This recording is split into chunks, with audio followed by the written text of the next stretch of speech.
your microphone and video off so that we do not have any disturbances during the class.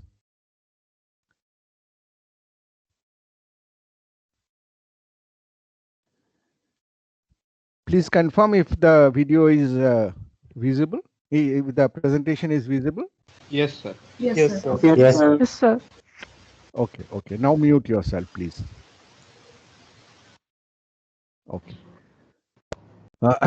So this is roughly what we are going to quickly walk through as to why we are dealing with software engineering and what we are uh, expected to cover in that. We'll talk about prerequisites, overall module layout, and obviously the important course information, all of that. So to understand the uniqueness of software engineering and kind of the uniqueness of what we need to learn in the context of other engineering disciplines. I mean, more like more established disciplines. If we see that someone studying civil engineering would be studying about construction of buildings, bridges, and so on. Mechanical engineers so would be knowing about construction of automobiles and various automation machines. Electrical engineers would construct power plants and so on.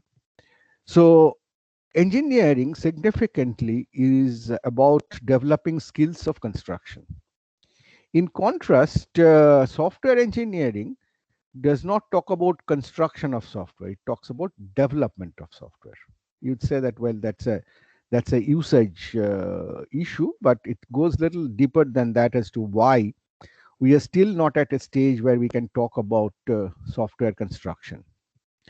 So kind of you know what software engineering is, a lot of people have the impression that, well, they, since they know programming, know data structure, algorithms, all of you would know these, I know, and you know programming very well. You have done data structure, you have done algorithms.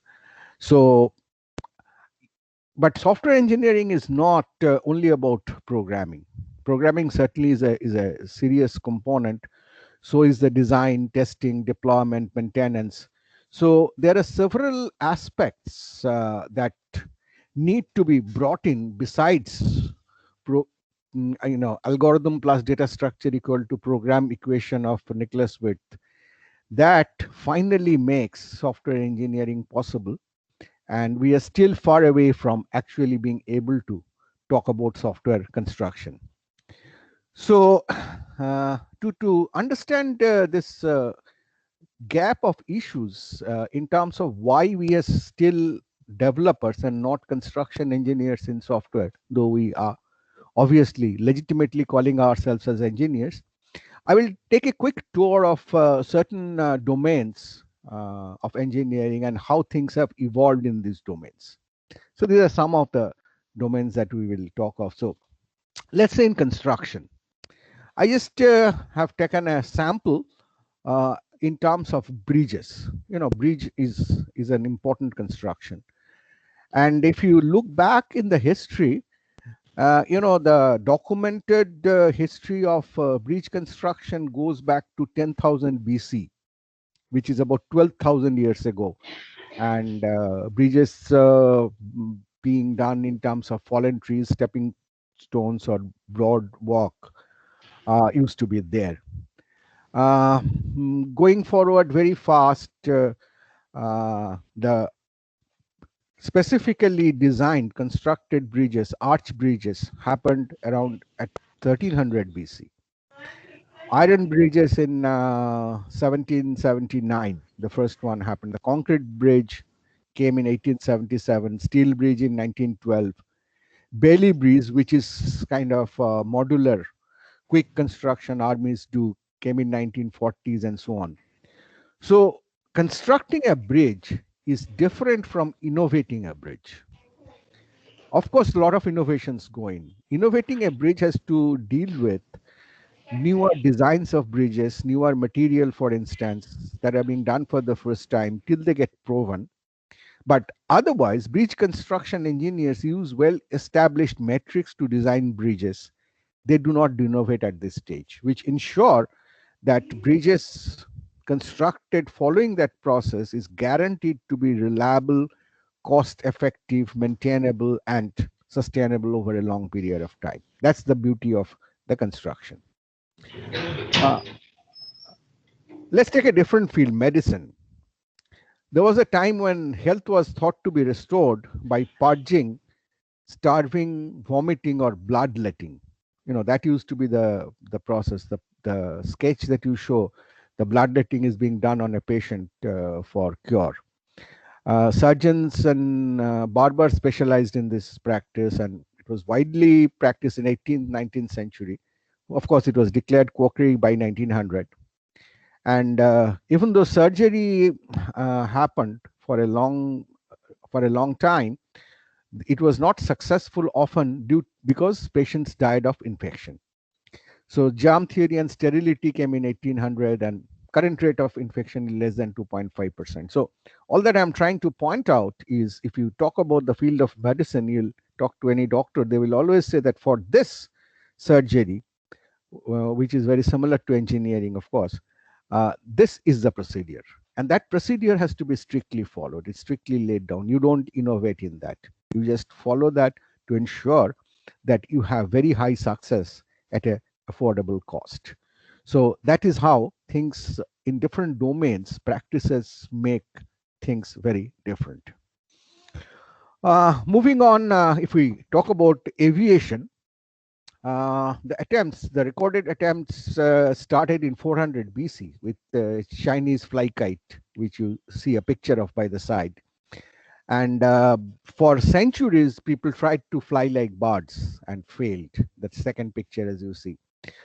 Then slowly came steam-powered hot air, gliders, engine-powered, different experiments. And final success came, as you know, in 1903 when Wright brothers took the first flight, and their design is shown here. And turbojet happened only in 1930, and Concorde, which broke the sound barrier and could fly at Mach 2, was commissioned in 1976. So again, if you see, when a aircraft is constructed, it is done based on extremely laid down tested procedures, and those are followed for construction, and you do not get into doing innovative things till you come to the next generation of aircraft design, which has to again go through a lot of processes.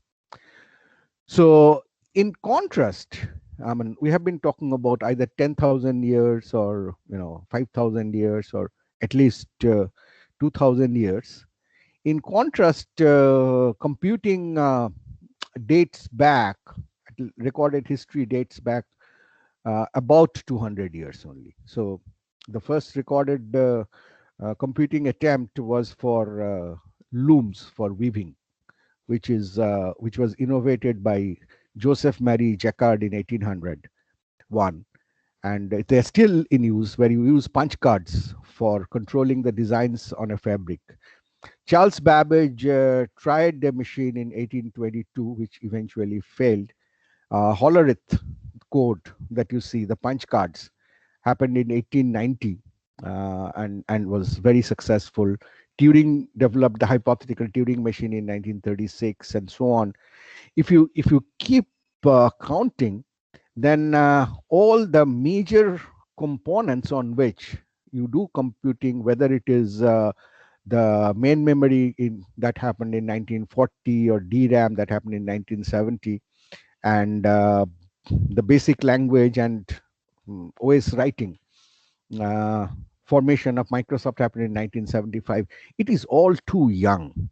If you go on like this, coming up to the newer ways of computing, the whole field of computing is just too nascent, too young compared to all other fields. So practices are relatively less established, and discipline of following a certain process for development, for construction, is significantly missing.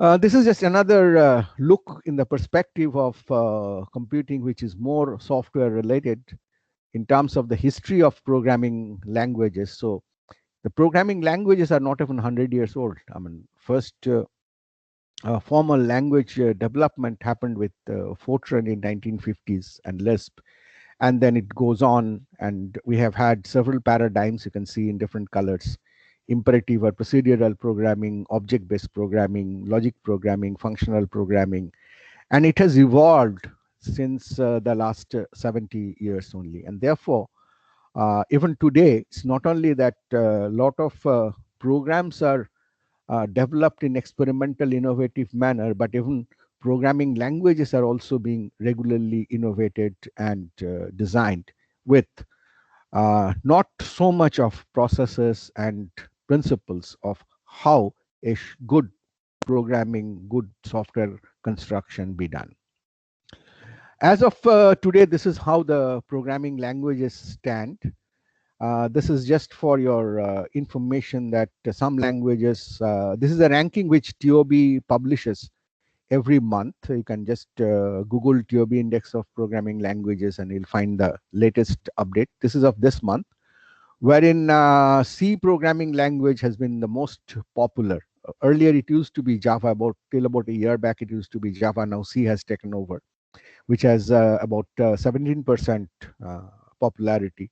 C++ being around 8%. So that family actually controls 25% of the programming that's happening today. Java at 12%, and Python also at a similar, almost 12%, are the other reigning languages. So as you can see that these top 4 languages are, and their derivatives, actually C# is a derivative of C++ and so on.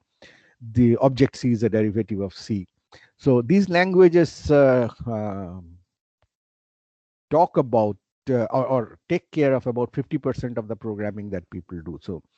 So in your random chance of computing, in whatever you do after your graduation, there is a 50% probability that you are working with any of these 4 languages. So to keeping this in mind, in this course, we will try to give you an exposure on these languages, specifically C++ in depth, because you are computer scientists, so you need to do a lot of systems programming. And in the laboratory, we'll also give you exposure to Java and Python. So coming back to the original point, that compared to all these other fields of engineering, which has very reliable construction processes, software is nascent. It's basic infrastructure. The machines are getting faster and more powerful every day. So your algorithms have to keep on changing. Your ways of doing best things keep on changing. So the question remains that when we are making so much of advances in hardware, or in terms of computing paradigm itself, we are into quantum computing, we are into molecular computing and so on. Are we really improving in terms of delivering software applications? The unfortunate reality is we are not. As software engineers, we will look like a kind of child with respect to other engineering disciplines. Overall statistics say that less than 10% of software projects actually succeed. Where you measure the criterion of success in terms of whether the project has been executed on time within the scheduled date, whether it has been within budget, did not have budget overruns, it did not have cost overruns, whether it has completed features, all features have been supported, and whether it works, that is, it works without a failure. These things, which are natural criteria for every other field of engineering where construction is predominant, the success rate would be much, much higher. Think about, let's compare ourselves with what we deliver in terms of software projects to the Boeing company or the Airbus company who deliver aircrafts. Not only 10%, with a 99% of success of a correct aircraft also, won't even I be very scared to fly?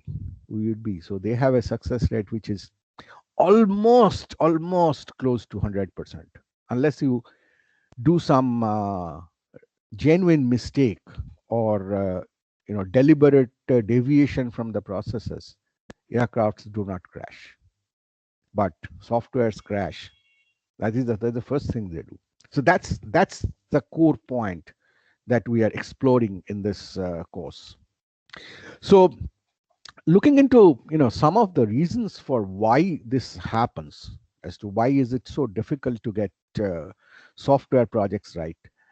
uh, the first issue that is very dominant is requirements keep on changing. You get a requirement from the customer, and when you deliver, the customer would say, no, this is not something, this is not what I wanted, because the customer was not clear, or you did not follow it. Or customers see a solution and then have a brainwave that, well, if this can be done, then I would like to do things that way. So requirements keep on changing.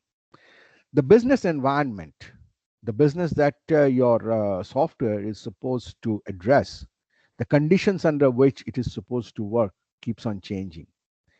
Business processes get re-engineered. So there are several reasons why requirements change. Think about the same thing about a building. Once the building design has been approved, the foundation is done, the pillars is done, the walls are made, the interiors are done. How much of changes would someone think can be done? The requirements, once they get frozen, the buildings are constructed according to that requirement. They still have deviations, but very, very minor. But in software, since it is soft, being soft is kind of kills the whole reliability of the system. Since it is soft, since it can be changed, the expectation from both sides, whether it is the client or the vendor, whether the user or the developer, is that, well, it can be changed. And that change snowballs into an avalanche of cost overrun, time overrun, and feature incompleteness, lack of reliability, and all of that. So that's a big challenge to address. The second that is happening is there are significant changes from technology. Tools and platforms that we use to build software keeps on changing very fast. There are newer versions, there are newer ways. Tools are often not backward compatible. Even compilers, for languages like C++, which is a very mature language, if you will see several cases where the same program behaves differently between different compilers for C++. In fact, in some cases, a program may not compile in a compiler and compile and run perfectly well in another. Now, again, if you compare with the construction engineering, with the automobile engineering and so on, they also have tools and platforms, but those do not change that fast as the tools for software development do. So the actual tool, the platform capabilities may vary significantly in a very short period of time. So you do the requirements, and based on that, you draw out the specification, you do a design, and this whole process takes a year, say, to get to the detail. And by that time, the platform based on which you did the design itself has changed. It has evolved, a newer version has come, more capability has come in, and of course, the client is already saying that, well, now you have this version, so my software should work on that. And you see there is a significant change in the primitives that the platform gives you. So your whole design needs to be relooked at, your specifications need to be adjusted, and so on. So the fast changing technology is another big uncertainty in terms of the software projects. Last but not the least, the changes happen for people, due to people. Software construction, software engineering is only discipline where the main tools of construction are people, are human mind, compared to constructing a building or constructing a car or constructing an automobile. So when people are different, their interactions get very complex. It is everyone thinks in his or her own way. The individual behavior often is unpredictable. In a team, there are various kinds of interactions and compliance or non-compliance to processes that keep on happening. You very regularly change people from one project to the other. So the knowledge that the person had, since it cannot be so well documented, it is not practiced to be well documented, written down, or elaborated. It's mostly significantly in people's mind. As people change in projects, knowledge get lost. There is a process of knowledge transfer in the industry. It is called KT. If you talk to your seniors who have been a couple of years in the industry, would always talk about KTs. KT is knowledge transfer. When you move out of a project and a new person comes in, you kind of educate that person. So you transfer your knowledge to that person. Well, that can be done only up to a certain degree. You cannot transfer all your thoughts to another individual so easily. So as people change, they are the tools of production. The crane does not change, or the behavior of a crane grossly does not change in a construction project. A crane is a crane, which has specifications of how much it can lift, how high, how much it can hold, and so on. But that's not true for people.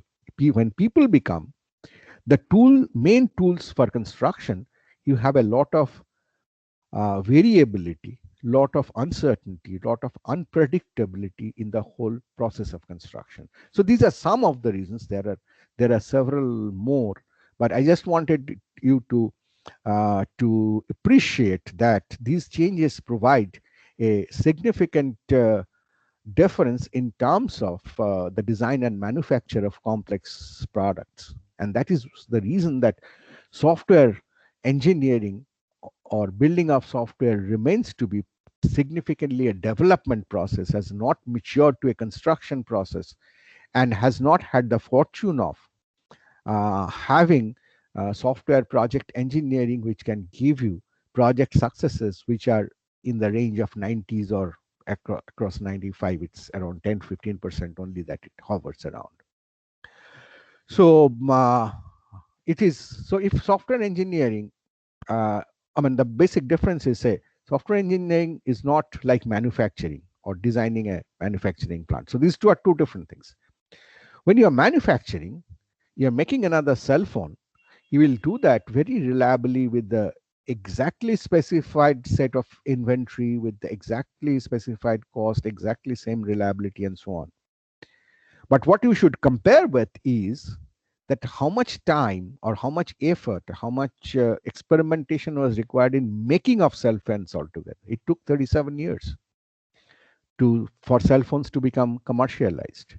So it is when you come to an innovative design, which you are doing every day in a software project, the reliability, the repeatability, the whole cost and time requirements become much larger, which is not affordable. So while manufacturing is predictive, you can measure and control the quality and quantity in manufacturing. It is extremely difficult to keep on doing that for software, and we have to learn about the good practices for doing that. So most of the software development is an innovative process than a rather predictive manufacturing, and it requires great deal of innovation, interaction, communication, process compliance, and so on. So to conclude on this part, our main objective of this course is to demystify this software construction business and learn some of the good practices of software building. You know, the only way we can improve in terms of quality, in terms of cost, in terms of reliability, in terms of maintainability, in terms of the life cycle, is if we follow good practices. And software engineering is all about learning those good practices, learning what to do when and using what. And if the projects which succeed because the people involved therein have been very compliant to these practices. They have tried to follow good practices. They have tried to define good practices wherever required, and so on. And some of that is what we try to learn in this course. So our main agenda would be around a couple of points. One is certainly we have to look at that software is a product. It's just not a fun program. It has clients and their needs. It involves money, and therefore it has to have, as a product, it must have a quality. Means that it must be able to meet all those that are promised. So you would not like to use a software which regularly crashes, or something which is very expensive, or something which is does not really behave in the way it is stated, and so on. We say it's a bad software, it's a bad program, it's a bad portal. So looking at software at a product is a big issue. It's a big question. Then the questions are requirements and specification. So you have to deal with the requirements, often ambiguously given by the customer, and specifications of are not clearly mentioned. Usability, evolution, all these will have to be looked at. Then comes the software design, which is often we just jump onto coding. That's not the way to do. We have to define proper architecture. We have to make it object oriented, which is which is the most proven technology that we have today. We have to follow processes.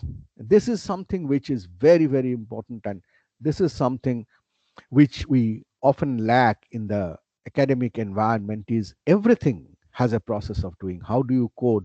There must be a process.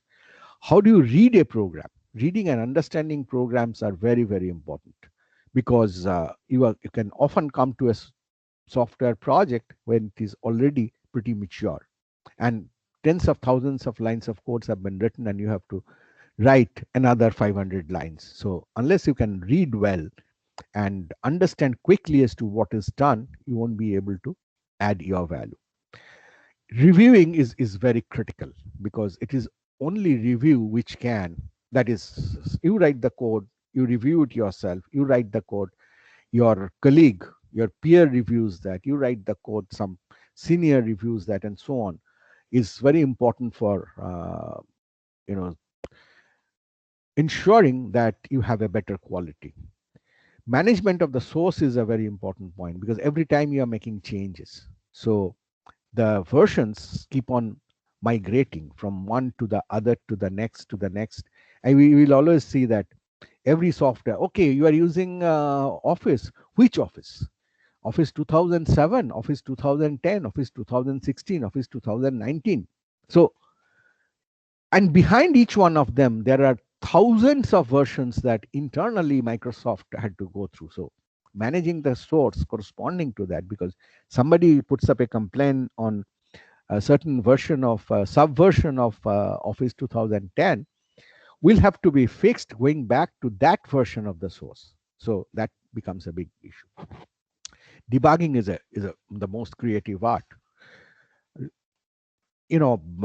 Reproducing a bug that has been reported and debug your code is a real big challenge, because most of the time, may not be most, but a significant amount of the time, you do not have the same environment in which your client is running the program. Your client is using the software. So how do you actually recreate that? And we say that reproducing the bug. So we'll see that in terms of bug fixing, debugging, there are certain terminology used. Is you have to reproduce the bug, and then once you reproduce, you must be able to localize the bug, as to find out where in the program this bug is coming from. And we are not talking about 100-line programs. We're talking about software projects which run into hundreds of thousands of lines. Testing is a very important factor, because it's only by testing you can ensure that you remain compliant. Now the question is, you test it today and tomorrow there's some bug which needs to be fixed. You fix that. If you fix that, you see that the bug is fixed. You do not know, in that process you may have broken some feature which already was working, or you may have introduced a new bug. So the question is, how often can you test? Every day you are making changes. Can you test every day? So comes a question, the issue of what is called regression testing. Regression testing is a concept widely used in the industry where for testing, you do not normally only do manual stuff. You make a plan, and according to that, you create certain sample inputs, which are called test cases. And you make a complete suite of that, which is called the test suite. And then you run your software with those inputs and record the outputs, which are called golden outputs. That is, and obviously you have manually checked that, or using some other tools you have checked those outputs are correct. When they are proved to be correct, then you store them as pair of test case and golden output, and make a complete suite of input and output, which is called a regression suite.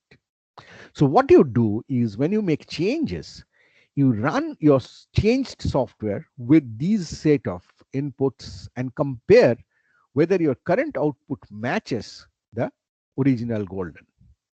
It may not match in every case.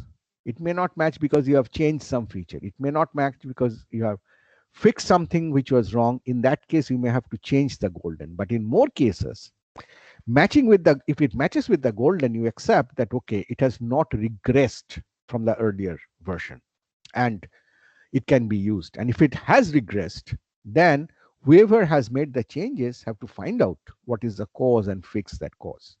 So in all standard software companies, there is a regression that runs periodically, usually every night, so that whatever code you have checked in, again, you have to understand what is this concept of checking in. So that's putting your changes in the source management or version control system. Once you have checked in, it automatically would be run over the regression suite to see that you have not regressed, and only then your changes are accepted. So testing is a big question. Then there are questions of reliability, as to how reliable is the software. For example, it might work on typical inputs, but may fail on a corner case, may fail on an extreme case. Reliability becomes very important because software is becoming a very critical component in several hardware construction. For example, aircraft. In Boeing, typically 70% of the component now is software. They are not hardware anymore. They are just software. So those are microcontrol logic, those are embedded systems, and so on. So now you can see what is the scare that you run through is if that software is not reliable.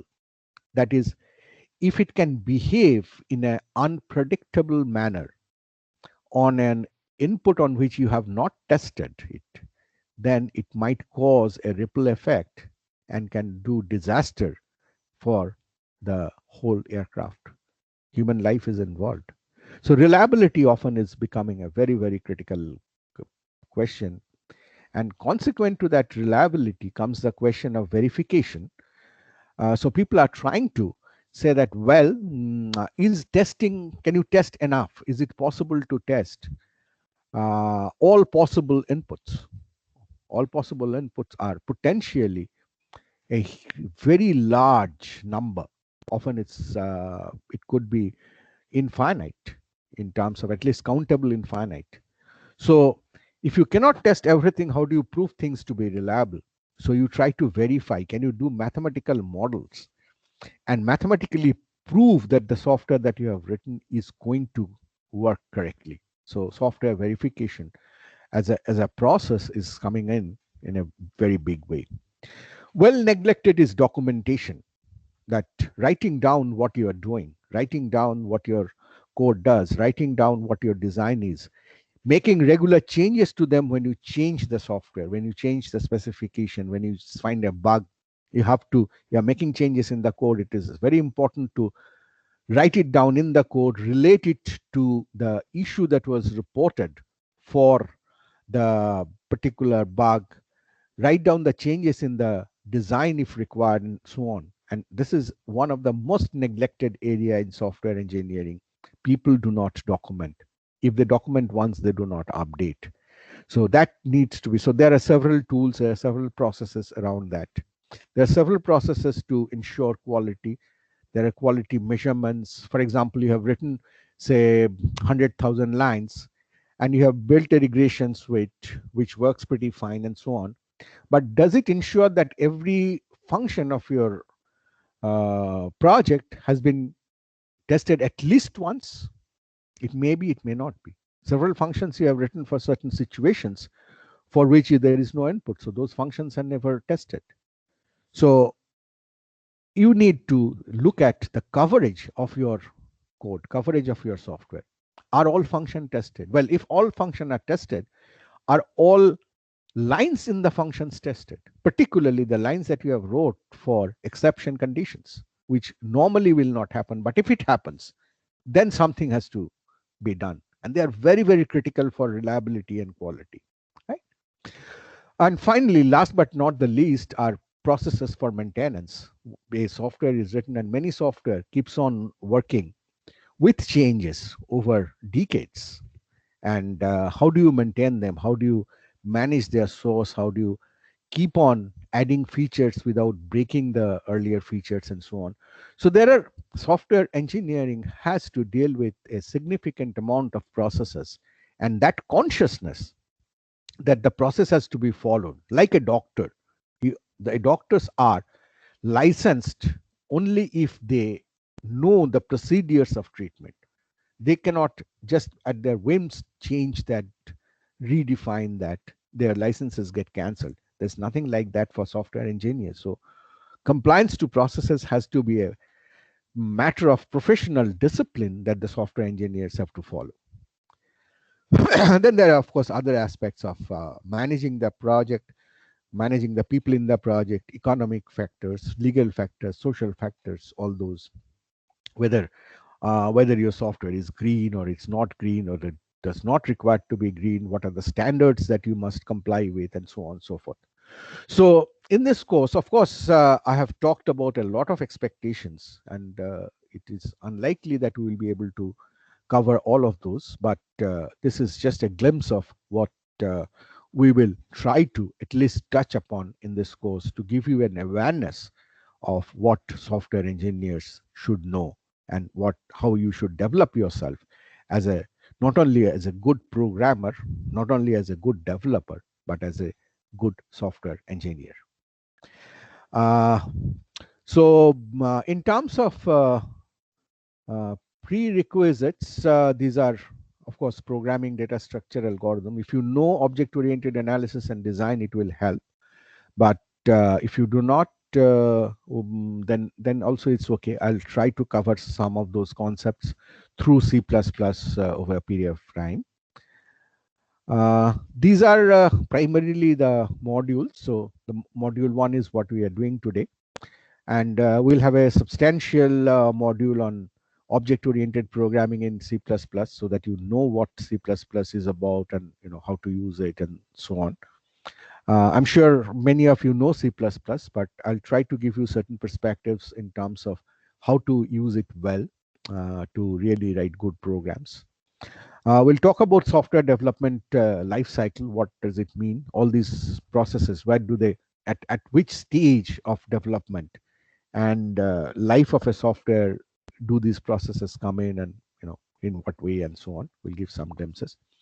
Then we'll specifically do certain things. We'll discuss about modeling and a particular paradigm of modeling known as unified modeling language, UML, which is a very, very important graphical language to know. We will do part of that. We'll talk about different software test and maintenance procedures.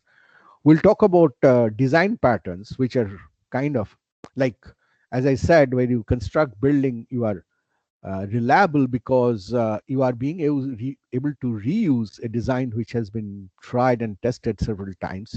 So similar concepts are being brought into software, that well, if you have a situation which has happened several times and people have really developed good solutions, then how to reuse that solution. So design patterns are typically called recurring solutions to recurring problems. So we will try to take a glimpse on that.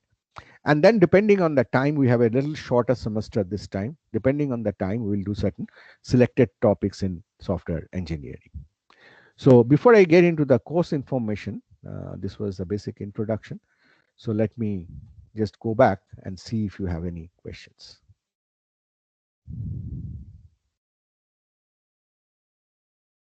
If you have questions, you can either unmute and ask, or you can put it to the chat box.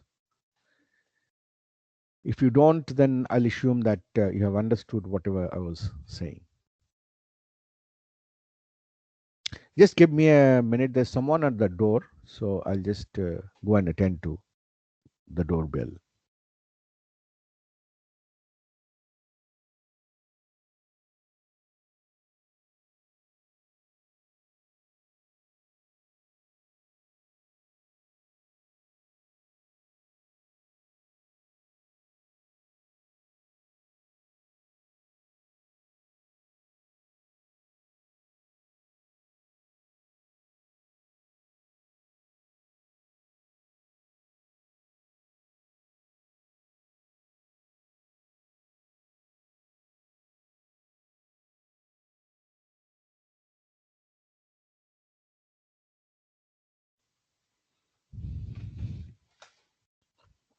Okay, I'm back.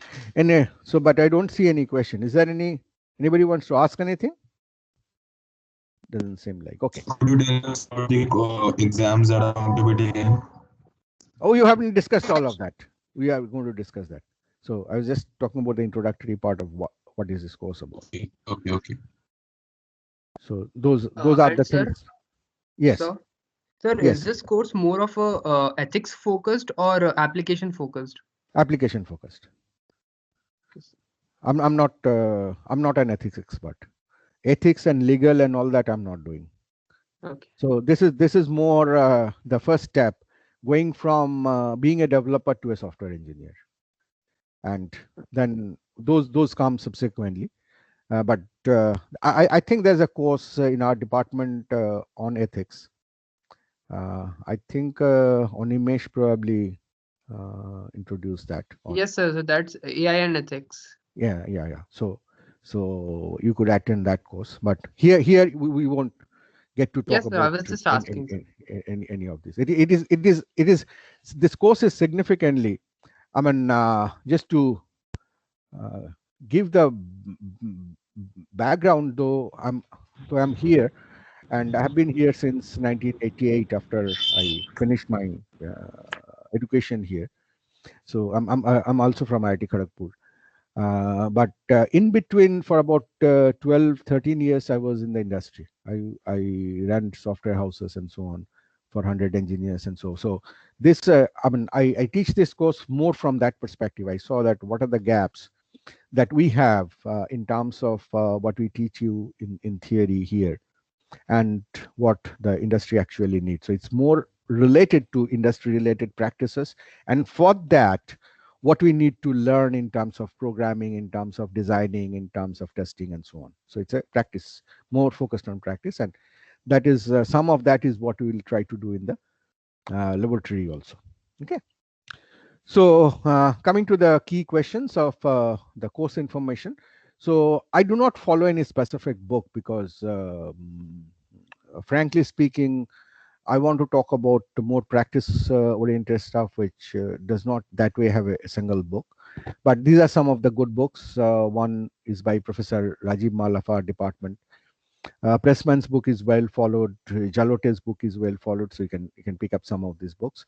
And then there are different tutorials and books on Java programming, C++, and all that. For most of whatever we are covering, whatever particular topic when it comes to, I'll try to give some references which are freely available. Or if you have more interest, then you can pick up some of the, like if you are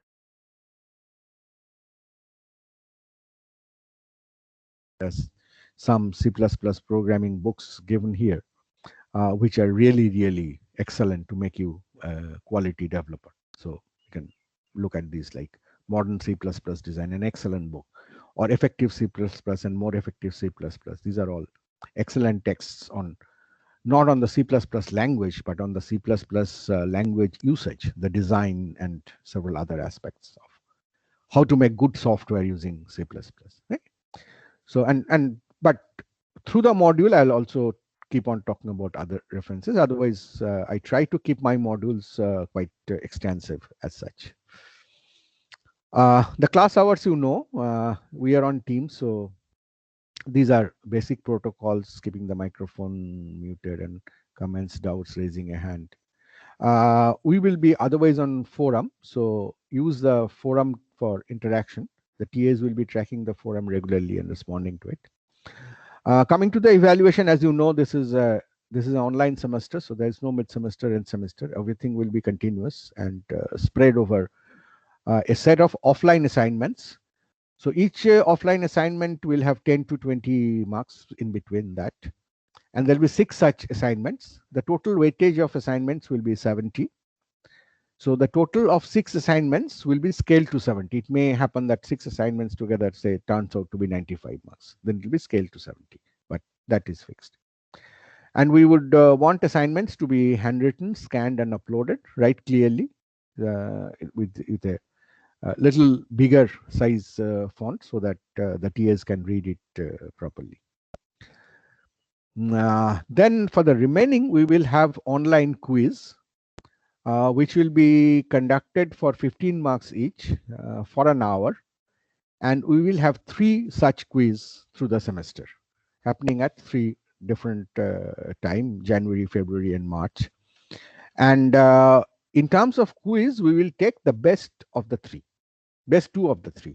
So this is because quiz is very difficult to repeat again. So for some reason, if you have to miss one, then still you do not significantly lose. Or if you have, you may not have a best day on a certain day when you are taking the quiz. So 2 out of 3 really helps. So 2 quiz, 15 marks each, 30 marks, and assignment 70. This is the 100 marks that happen. And then these will be added to a total of 100 marks. And then the grade boundary will be decided through a relative grading process of bell curves, which is standard. I think you have seen it several times. Our main coordinating platform will be Moodle in the CSE department. So register to Moodle immediately. The CSE is Moodle server.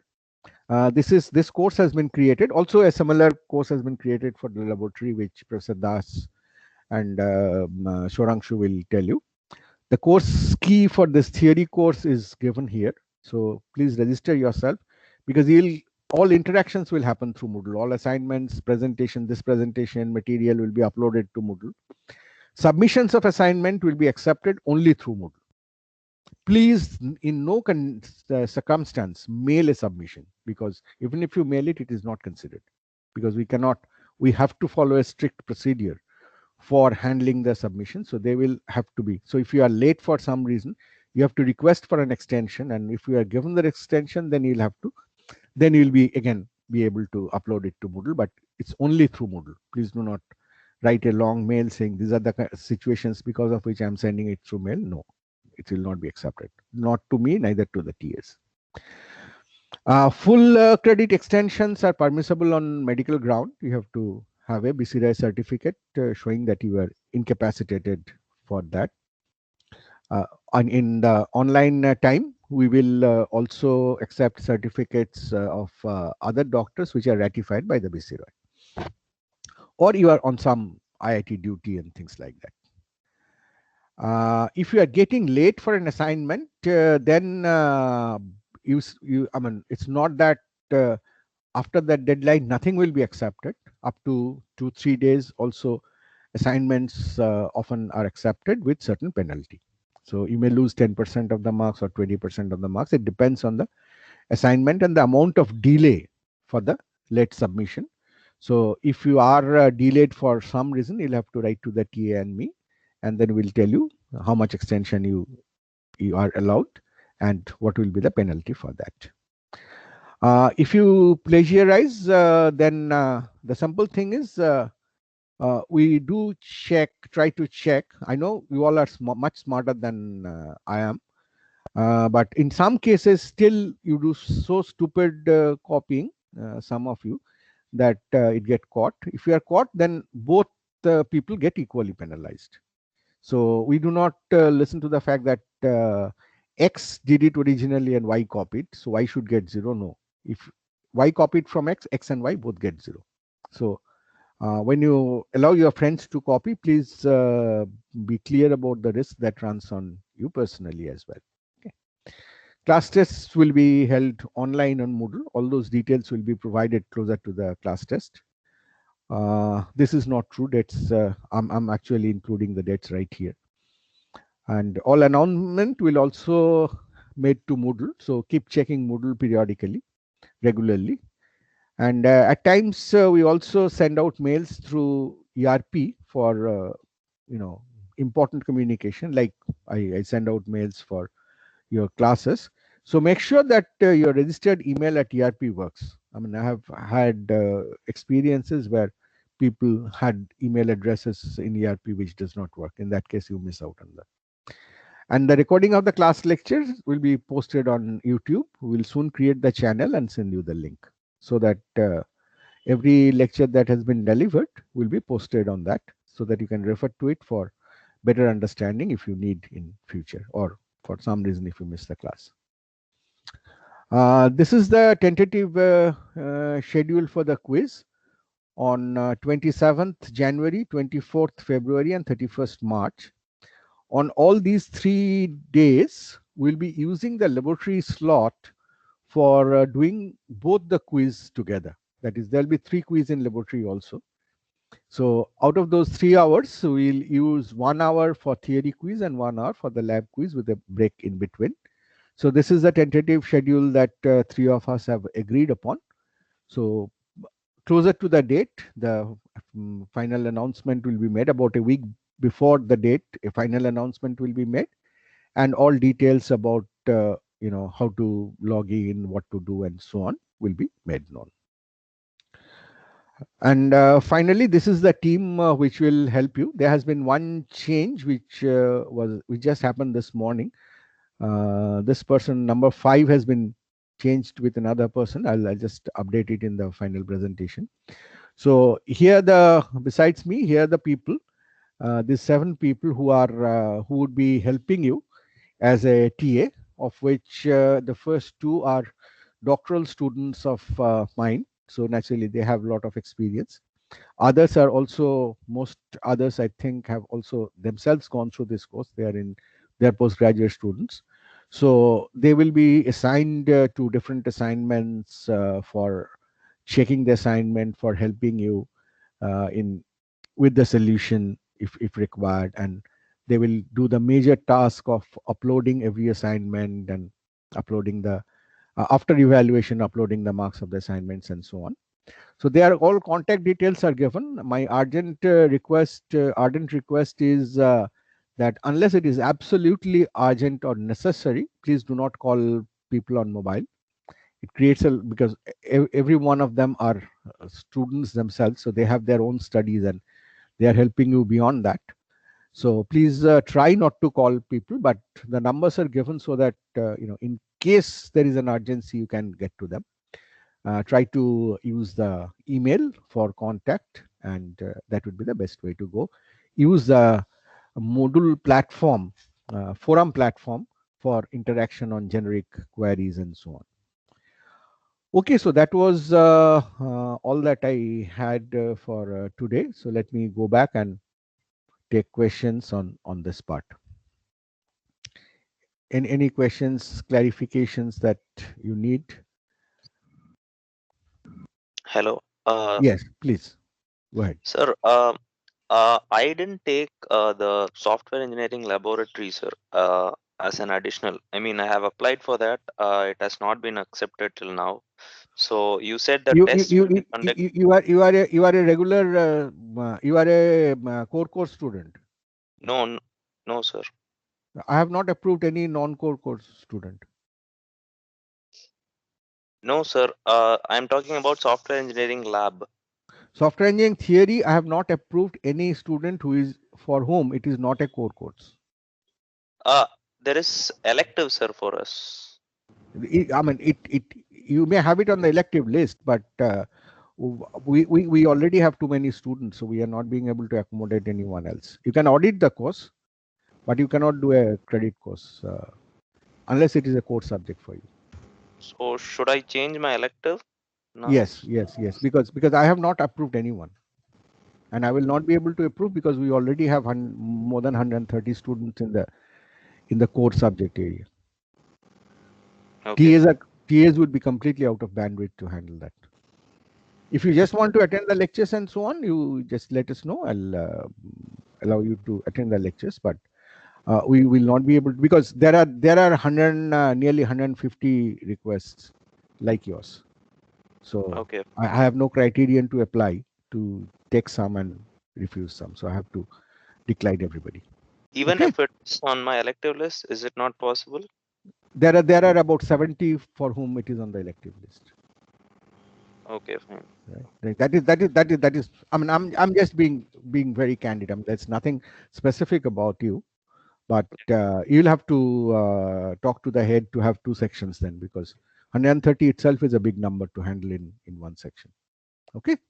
Okay, sir. Thank you. Okay. Any other question? So, Yes. so what would be done in today's lab?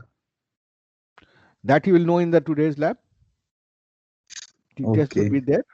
Professor Abir and Professor Shorangshu would be there. Professor Abir, are you there? Would you like to address that?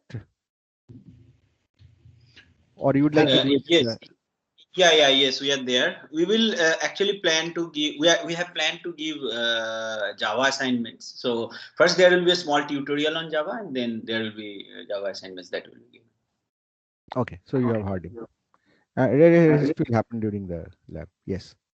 Any other question? I think most importantly, we will have the organization of the lab. So The course information, of course. the course information. Yeah. So today that will have to be done, of course. Mhm. The processes of how you do it.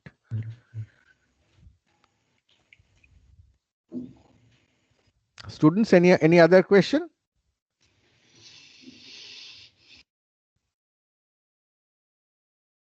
It seems everything is clear. So I'll make those small changes and corrections and tell the TA to upload this presentation. So keep it with you so that particularly the course information part would be very, very important. You may have to refer to it regularly. And all the best. Have a good day. We'll meet again tomorrow and we'll start on the object-oriented programming with C++, the first technical module in this course. Okay. Thank you. Bye. We are just time. Thank you, sir. Thank you, sir. Thank you, sir.